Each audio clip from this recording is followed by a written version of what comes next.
This blog is in English since it mainly deals with a 10-day journey to England, Ireland, Scotland to find and meet potential partners for the Meer Groen, More Green and Meer Bomen. This trip was undertaken as an initiative of Grant Holten, also Ideen from Irish origin, and working with us in Holland has been very helpful. The logic behind the trip was simple.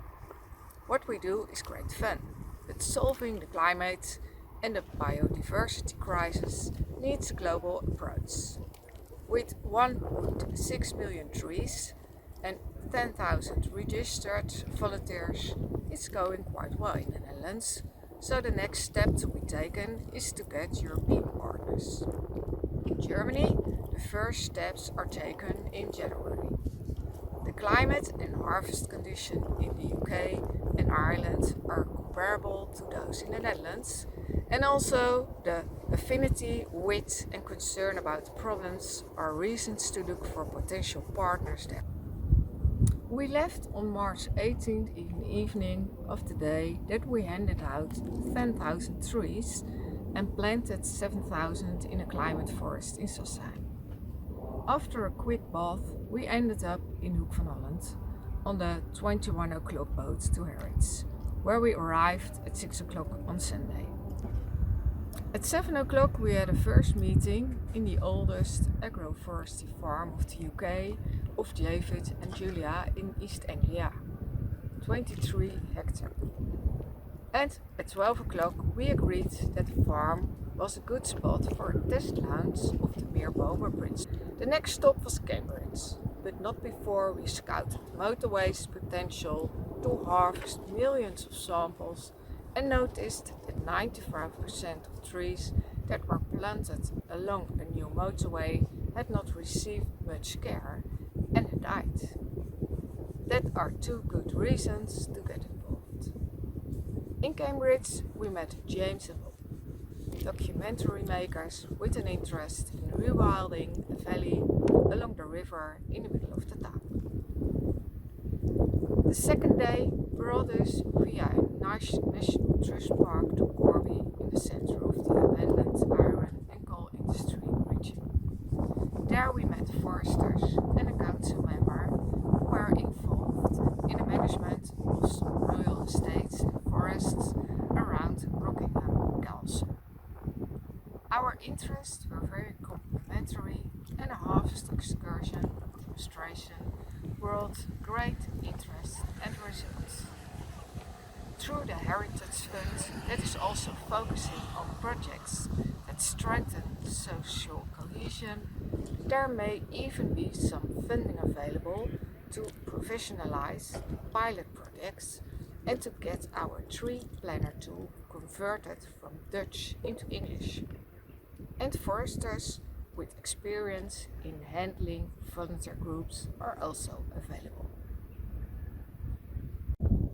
So, in high spirits, we took the second ferry to Dublin on Tuesday for the Irish Week. Our main contact was Orla Farrell, the driving force behind EasyTreesy that had organized several activities involving mainly schools and councils to plant trees for at least 10 years already. Orla was known by everybody and introduced us to many councils like Fingal, Swords, Wicklow, where we planted trees and demonstrated where and how many trees can be saved and harvested. The most impressive visit of the entire trip, see picture, was to Dunsany, a 950-year-old estate of 1,200 hectares, where the current 38th Earl, Mr. Plunkett, has started a 300-hectare rewilding process with lots of potential to harvest and plant trees. Ideen had flown in from Holland and joined us during part of the Irish trip together with Orla. The Irish Tree Week also involved some meetings and lectures. A useful meeting was in Dublin, where we learned that Ireland from 1901 onwards is working towards 18% forest cover from 1% and has now reached circa 11%. The more trees now approach may be of assistance in that process. Several foresters and a forest council member were interested in further contacts. In Wicklow, we also met with Diarmuid McCran, founder of Trees for All, and also planted some trees. On Friday night, we travelled north to an eco-restoration camp in Carrickmacross, in the middle of a traditional dairy region. On Saturday, we held a webinar about eco-restoration, rewilding and the More Trees Now principles, with some 40 attendees. On Sunday 26th, we left England via Belfast on our way to Scotland with high hopes of multiple partners and test sites for next season. In Scotland, we met Jeremy and Wendy Cunningham, who were involved in multiple rewilding and community forest projects. One of these projects was a 650 hectare new forest in the barren sheep pastures of Scotland. Another was focused on water retention on a formerly canalised stream in their home valley, and a third was the reviving of Highland Bogs after removing non-indigenous pine and spruce forests. All these decades-long running projects have substantial funding, volunteers and plenty of scientific monitoring and research. So it was very inspiring to see what was already going on. The trip back home was by ferry from Newcastle.